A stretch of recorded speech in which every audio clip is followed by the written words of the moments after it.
Hello दोस्तों, तो आपका रिजल्ट वाला यूट्यूब चैनल पर स्वागत है। हम लोग पिछली वीडियो में जो है कि तीसरे पाठ अलस कथा के बारे में पढ़ा था और उसका अध्ययन किया था। आज हम लोग इस वीडियो में बिहार बोर्ड के 10वीं संस्कृत के चौथा पाठ यानी संस्कृत साहित्य लेखिका के बारे में पढ़ेंगे, जिसमें संस्कृत की जो भी लेखिकाएं रही हैं उनके बारे में चर्चा किया गया है। उससे पहले अगर आप इस चैनल पर नए हैं तो इस चैनल को सब्सक्राइब कर लीजिए, जिससे आने वाला वीडियो आपको आसानी से मिलता रहे, और लाइक और सब्सक्राइब करते हुए इसे शेयर भी करें, जिससे कि हमारा मनोबल बढ़ता रहे और हर पाठ का मैं वीडियो लाता रहूं, हर चैप्टर आपको पढ़ाता रहूं। तो आप इस वीडियो में बने रहें। जैसा कि आप देख पा रहे हैं, संस्कृत साहित्य लेखिका बिहार बोर्ड 10वीं यानी कि 10वीं के लिए है ना। तो इसमें आज हम लोग संस्कृत के चतुर्थ पाठ यानी चौथा पाठ का हम लोग अध्ययन करेंगे, जिसमें क्या है, संस्कृत साहित्य लेखिका के बारे में चर्चा की गई है ना।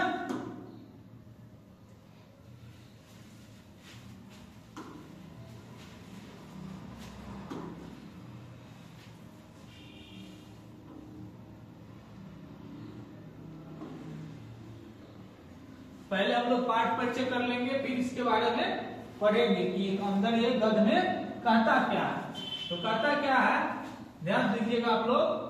समाजस्य यानम पुरुषय नारीश्च चलति साहित्यपि उभयो समानम महत्वम अधुना सर्वभाषासु साहित्य रचनायं स्त्रियोऽपि तत्परा सन्ति यश्च लभन्ते संस्कृत साहित्ये प्राचीन कालादेव साहित्ये समृद्धो योगदानं यूनाधिकं प्राप्यते पाठ्यसीमन्ते प्रसिद्धानां लेखिका नामेव चर्चा वर्तते येन साहित्ये निधि पूर्णे तासां योगदानं ज्ञाते। अब ज्ञाते का मतलब होता है जानना, इसका मतलब होता है जानना, इसका मतलब होता है जानना। अब चलना का मतलब होता है, चलना का मतलब होता है चल, यानी इसमें चलती किया गया है, इसका जो संस्कृत होता है वो चल होता है। अधुना मतलब होता है वर्तमान, अधुना मतलब वर्तमान। सर्व मतलब सभी कह सकते हैं, और भाषासु के मतलब भाषा कहेंगे,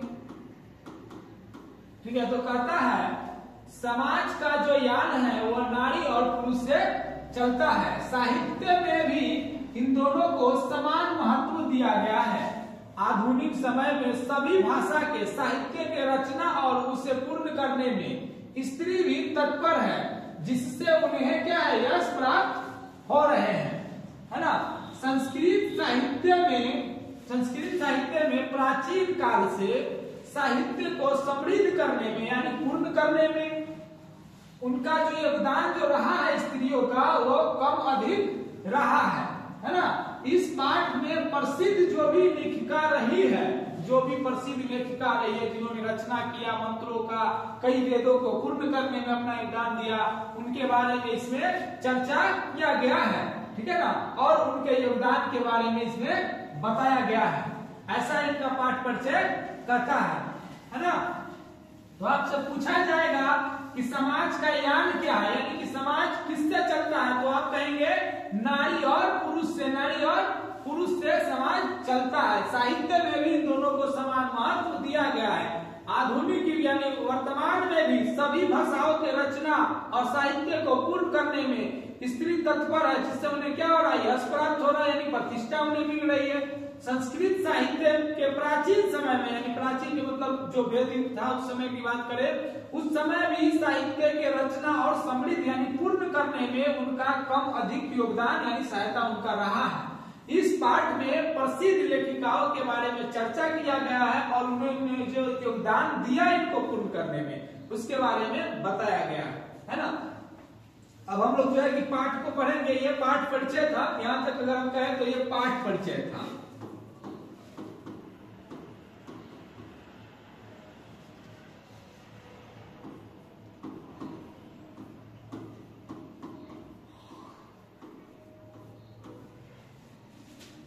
अब कहता है विपुलम संस्कृत साहित्यम विधिनय कवि भी शास्त्र कार्यश्च समुदितम वैदिक कालादारभ्य शास्त्राणां काव्यानां च रचने संरक्षणे च यथा पुरुषा दक्षिता अवं तथा स्त्रियो अपि दत्त्वा घाना प्रापन्ते। अब कहता है संस्कृत साहित्य के रचना में, संस्कृत साहित्य के रचना और जो उनका विकास हुआ उनको पूर्ण किया, इनमें बहुत सारे शास्त्रकार और कवियों का योगदान रहा है। वैदिक काल में शास्त्र को पूर्ण करने और कार्य को रचने और संरक्षण करने, उसको पूर्ण करने और उसको बचाने, संरक्षण मतलब बचाना, जैसा योगदान पुरुषों का रहा है वैसा ही योगदान स्त्रियों का भी रहा है, ऐसा कहा गया है। फिर कहता है वैदिक युगे मंत्राणाम दर्शका न केवला ऋष्य प्रत्युक्त ऋषिका अपि सन्ति ऋग्वेदे चतुर्विंशति अथर्ववेदे च पंच ऋषिका मंत्र दर्शनावत्यो निर्दिश्यन्ते यथा यमीय पाला उर्वशी इंद्राणी वागामभिणी इत्यादि का मतलब और भी थे लेकिन उनका इसमें दिया गया। और ये यहाँ यथा इनका नाम नहीं, यथा मतलब जैसे भी होता है, यथा मतलब जैसे भी होता है। तो कहता है कि जो प्राचीन यानी वैदिक युग में मंत्रों के उच्चारण और उसके रचना करने में सिर्फ ऋषि नहीं करते थे और उनको नहीं अति दर्शाते थे, वो स्त्री भी करती थी, जिसे हम लोग ऋषिका कहते हैं। ऋग्वेद में वैसे ही ऋषिकाओं के 24 मंत्र मिलते हैं। ऋग्वेद में 24, ऋग्वेद में कितने होते हैं? 24। ऋग्वेद में 24 मंत्रों की चर्चा है। ऋग्वेद में कितने मंत्रों की चर्चा है? 24, जो उनका साक्ष्य देता है, यानी उनके द्वारा वो लिखा गया है। अगर आपसे अथर्ववेद में पूछा जाए तो 5 ऐसे मंत्र उन ऋषिकाओं के बारे में लिखा गया है जो उनका परिचय देता है, उनके साथ साथ उनका साक्ष्य भी देता है कि यह उन्हीं की रचना है। और उनमें से कुछ का नाम दिया गया, जैसे यथा अम्मी अपाला उर्वशी इंद्राणी मगाभिणी इत्यादि इत्यादि का मतलब होता है और भी नाम उनका हो सकता था, लेकिन उन लोगों का नहीं दिया गया, ऐसा चर्चा है। तो आपसे यह भी प्रश्न पूछा जाएगा कि वैदिक युग की ऋषिका का नाम बताए, तो आप लिखिएगा यथा यमी अपाला उर्वशी इंद्राणी मगाभिणी, इतना नाम आपको दर्शाना होगा, क्योंकि यह ऑब्जेक्टिव में भी आता है और सब्जेक्टिव में भी आता है। अब आगे क्या कहता है? वृद्धायन को उपनिषदा याज्ञवल्क्यस्य पत्नी मैत्रेयी दार्शनिक रुचि मति वर्णितायाम याज्ञवल्क्य आत्मतत्वम, तत्व आत्म मतलब आत्मा और तत्व मतलब उसके बारे में शिक्षति जनकस्य सभायाम शास्त्र कुशला गार्गी वाचिल कन्वी तिष्ठति अस्मा महाभारते अपि जीवन पर्यंत वेदांत नुशीलन पराय सुलभाया वर्णना लभन्ते।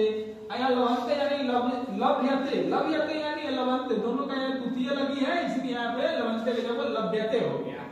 अब कहता है वृदा उपनिषद है, वृदा उपनिषद में याज्ञवल्क्य जो पत्नी थी वो मैत्रेयी थी, उनकी पत्नी का नाम मैत्रेयी था, याज्ञवल्क्य की पत्नी का नाम मैत्रेयी था, जो दार्शनिक रूप में उनका वर्णन किया गया, यानी वो एक शिक्षित थी, बहुत ज्ञान रखती थी। और याज्ञवल्क्य ने अपनी पत्नी को आत्म तत्व यानी कि आत्मा के बारे में शिक्षा दिया था। और कहता है जनक के सभा में भी शास्त्र कुशल गार्गी क्या करती थी? बोलती थी। वाच मतलब बोलना, वह बोलती थी, और तिष्ठति मतलब बैठना। वहां क्या करती थी? बोलती थी, यानी उस सभा में वो बैठती थी, यानी वहां रहती थी। अब कहता है महाभारत अपि, यानी महाभारत में भी, अपि मतलब भी, अपि का अर्थ होता है, अपि का अर्थ होता है भी, हिंदी। कहता है महाभारत में भी जीवन पर्यंत वेदांत यानी वेदों को जानने वाली, वेदों के ज्ञान को रखने वाली सुलभा यानी सुलभ यानी सुलभा का वर्णन हमें प्राप्त होता है, ऐसा बताया गया है। तो आपसे पूछा जाएगा कि महाभारत में किस विदुषी का चर्चा हमें मिलता है, तो आप कहिएगा सुलभा का चर्चा हमें मिलता है। किसका मिलता है महाभारत में, तो सुलभा का चर्चा मिलता है। आपसे पूछा जाएगा याज्ञवल्क्य की पत्नी का नाम, तो मैत्रेयी बताएंगे। चलो आगे देखते हैं। कहता है लौकिक संस्कृत साहित्य प्राय चत्वारि सकत्व वार्यंत्रीणाम सार्धशतम पदानि स्फुट रूपे हितस्ततो लभते लभते और लभन्ते, यानी फिर यहाँ भी तृतीया यानी बहुवचन, यहाँ भी बहुवचन की मांग पड़ी, क्योंकि इसके पीछे एक है यानी कुल लोगों का बहुत सारा स्फुट प्रसिद्ध था, इसलिए यहाँ ही आया।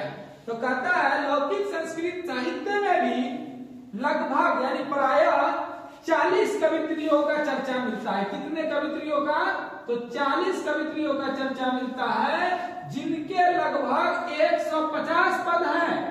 150 पद हैं। पद यानी आपसे पूछा जाएगा पद, पद के बाद लिखा होगा स्फुट। क्या लिखा होगा, पद स्फुट प्रचलित है। उनमें 150 में भी विजय कहता है दासु विजयंका प्रथम कल्पा वर्तते, उसमें भी विजयंका का जो कल्पा है यानी विजयंका की जो रचना है वह सबसे प्रचलित है, सबसे प्रचलित। आपसे पूछा जाएगा 40 कवित्रियों में सबसे जो है कि जानकार यानी कि ज्ञान रखने वाली सबसे उत्तम विदुषी कौन थी, तो आप कहेंगे कि विजयंका थी। विजयंका की कौन सी ग्रंथ जो है कि प्रचलित है, तो आप कहेंगे कि कल्पा उनकी जो ग्रंथ है वह बहुत ही प्रचलित है, क्योंकि वह 150 पद स्फुटों में भी प्रथम स्थान अपना रखता है। कहता है साच श्याम, श्याम मतलब श्यामला, वर्णा सिद्धि पदेना ने स्फुटी भवती है।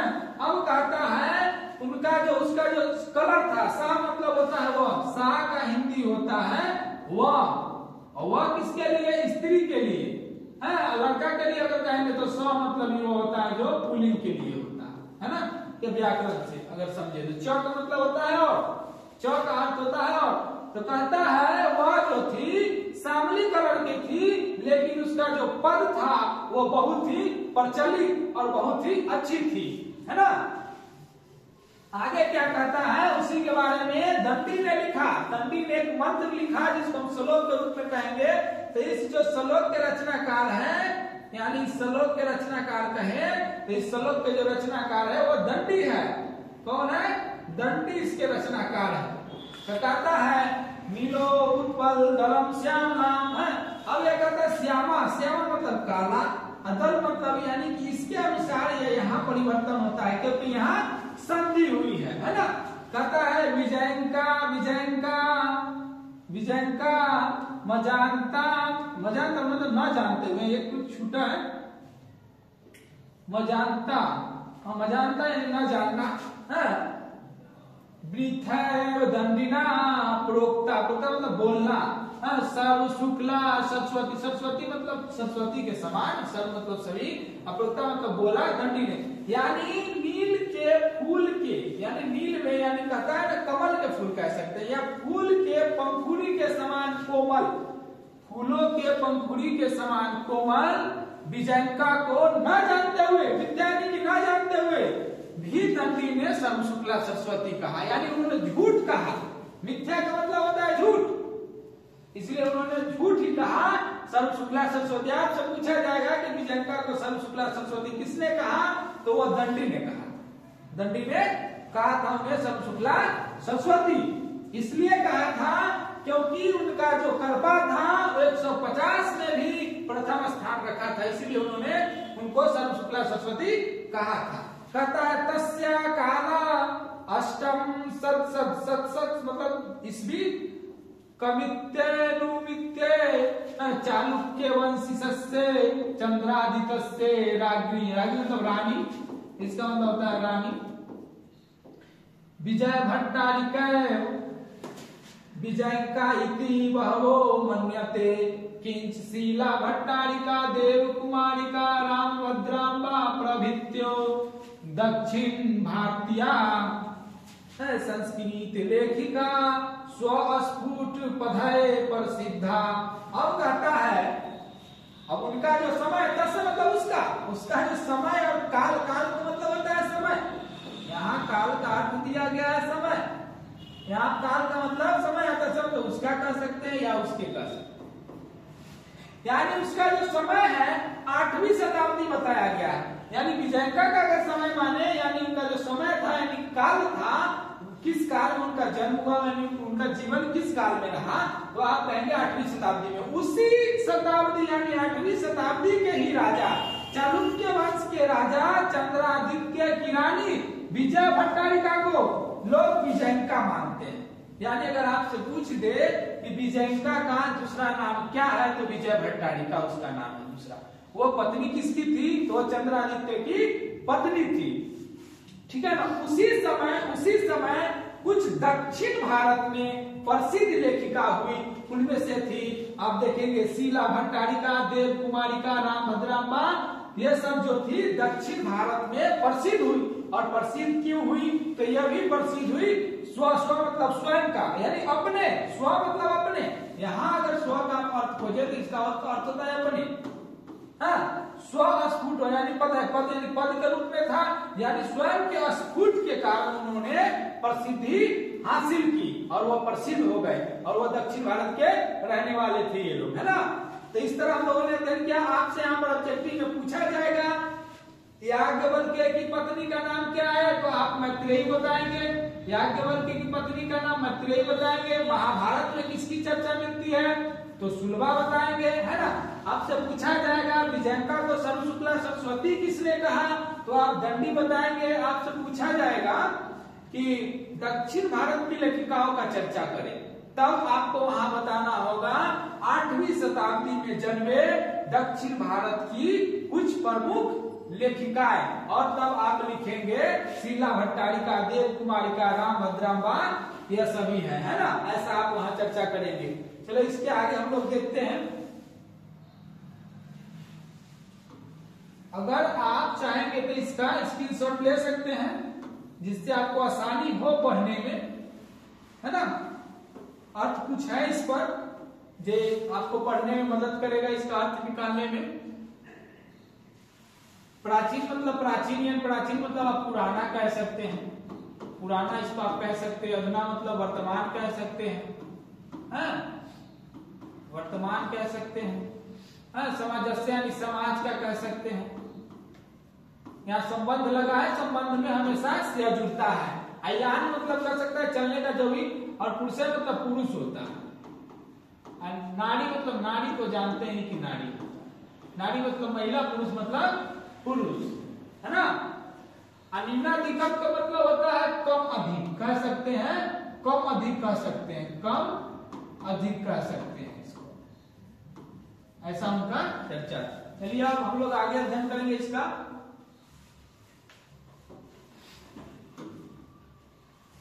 अब कहता है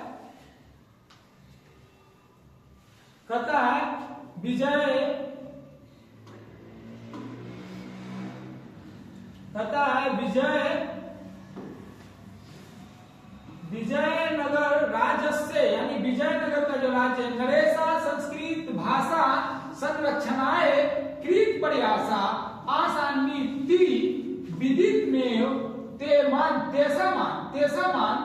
तेसामान पूरे मतलब पूरा संस्कृत रचना कुशला राज्य अमन कंपन राय से चतुर्थ मतलब 4, यहाँ कहता है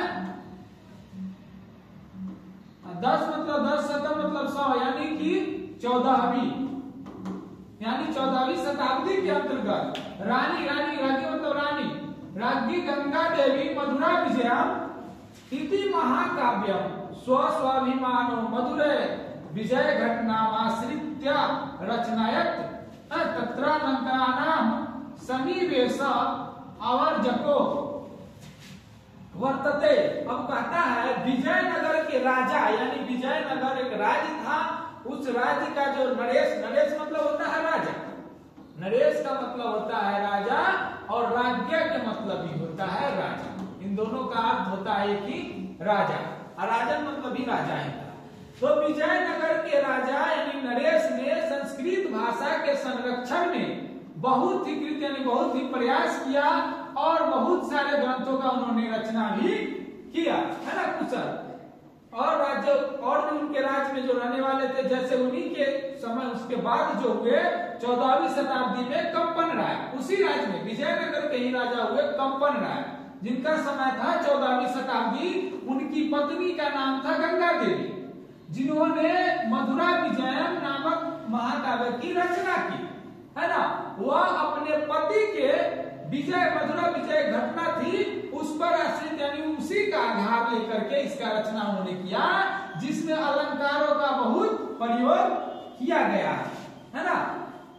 कहता है तस्मिन्नेव राज्ये षोडश सद के शासनम कुर्वता, यानी कहता है उसी राज्य के 16वीं शताब्दी के, 16वीं शताब्दी का मतलब 16वें, 16वें शताब्दी के शासन, शासनम शासन यानी शासन करने वाले अच्युत रायस्य राज्ञी तिरुमलंबा वर्तांतिका परिणय नामक प्रौढ़ चंपू काव्य मर्चयत तत्र संस्कृत गद्य पदस्य छटा समस्त पदवावल्या ललित पद विन्यासे चातीव सोक्ति।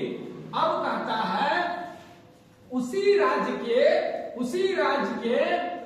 14वीं शताब्दी के राजा क्या, राजा कंपन राय की पत्नी गंगा देवी मधुरा विजय की रचना करती है, जो विजय घटना पर आश्रित होती है। फिर उसी के बाद जिसमें महाकाव्यों का अलंकारों का प्रयोग था, उसी के बाद जैत होते हैं 16वीं शताब्दी में शासन करने वाले अच्युत राय, जिनकी पत्नी तिरुमलंबा होती है, से उसी के तरह, जिसने वर्तांबिका परिणय नामक प्रौढ़ चंपू काव्य की रचना कर दी। किसकी? चंपू प्रौढ़ मतलब बड़ा, नामक एक परिणय वर्तांबिका था उनका, उन्हीं का उन्होंने रचना किया था, ठीक है ना। जहां यानी कि वहां कह सकते, इसका अर्थ वहां होता है, तत्र मतलब वहां, है ना।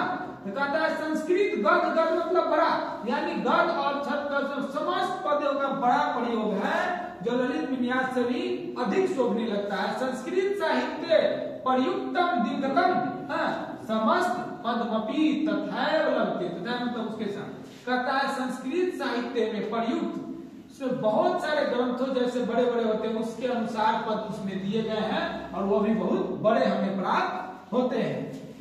अब कहता है आधुनिक काले, आधुनिक काले का मतलब होता है वर्तमान काल में, आधुनिक काले यानी वर्तमान काल में कह सकते हैं इसको, वर्तमान काल में कह सकते हैं। तो कहता है आधुनिक काले संस्कृत लेखिकासु पंडिता क्षमाराव, इनका ये जन्म है, ये जन्म 1890, 1953 मृत्यु है। नाम ध्या विदुषी अति प्रसिद्धा तया स्वपितु शंकर पांडुरंग पंडितस्य वतो विदुषी है। जीवन चरितम शंकर चरितम इति रचितम गांधी दर्शन प्रभाविता सा सत्यग्रह गीता मिरालहरी कथा मुक्तावली विचित्र परिषद यात्रा ग्राम ज्योति इत्यादि अनेकान पद ग्रंथान प्रणीतवती वर्तमान काले लेखन रतासु कवित्रीषु पुष्पादीक्षित वनमाला भवालकर मिथिलेश कुमारी मिश्र प्रभृत्यो अनुदीनम संस्कृत साहित्यम पुण्यंती। अब कहता है वर्तमान काल के यानी आधुनिक काल अभी जो चल रहा है, इस काल के संस्कृत लेखिका पंडित क्षमाराव का जन्म 1890 ईस्वी में हुआ था और मृत्यु 1953 ईस्वी में हुआ था। जो पंडिता क्षमा नाम से वो प्रसिद्ध हुई, जो बहुत ही प्रसिद्ध हुई, उनका स्वयं के पिता का नाम शंकर पांडुरंग था महतो। उन्होंने अपने पिता के जीवन पर अपने पिता के जीवन पर आधारित, अपने पिता के जीवन से यानी समझिए उनका चरित्र चित्रण के रूप में उन्होंने शंकर चरितम का रचना किया, है ना। और वह गांधी दर्शन से प्रभावित होकर है ना, सत्याग्रह, गीता, मीरा लाड़ी, कथा मुक्तावली, विचित्र परिषद यात्रा, ग्राम ज्योति आदि जैसे अनेक ग्रंथों की उन्होंने रचना पद और गद में कर दिया। वर्तमान काल में बहुत सारी लेखिका जो है कि प्रसिद्ध है, जैसे कह सकते हैं पुष्पा दीक्षित, वनमाला, है ना, भवारकर, मिथिलेश कुमारी प्रवृत्ति, ये सब जो है कि अभी भी संस्कृत साहित्य को पूर्ण कर रही है। तो हम लोगों ने इस तरह आज संस्कृत साहित्य लेखिका का अध्ययन किया, जिसमें कई सारे ऑब्जेक्टिव बन रहे हैं, जिसका भी हम लोग अभी अध्ययन करेंगे आगे। अभी आप इसमें समझ लेंगे, अगर आपसे पूछा जाए कि पंडित क्षमाराव का जन्म कब हुआ था, तो 1890 ईस्वी में, और मृत्यु तो 1953 ईस्वी में हुआ था। आपसे पूछा जाएगा कि विजयनगर के राजा यानी नरेश मतलब राजा, अगर आपसे पूछा जाए तो कौन कौन थे, तो आप कहेंगे कंपन राय थे, है ना। उसके बाद आपसे पूछा जाए तो आप अच्युत राय कह सकते हैं, है ना।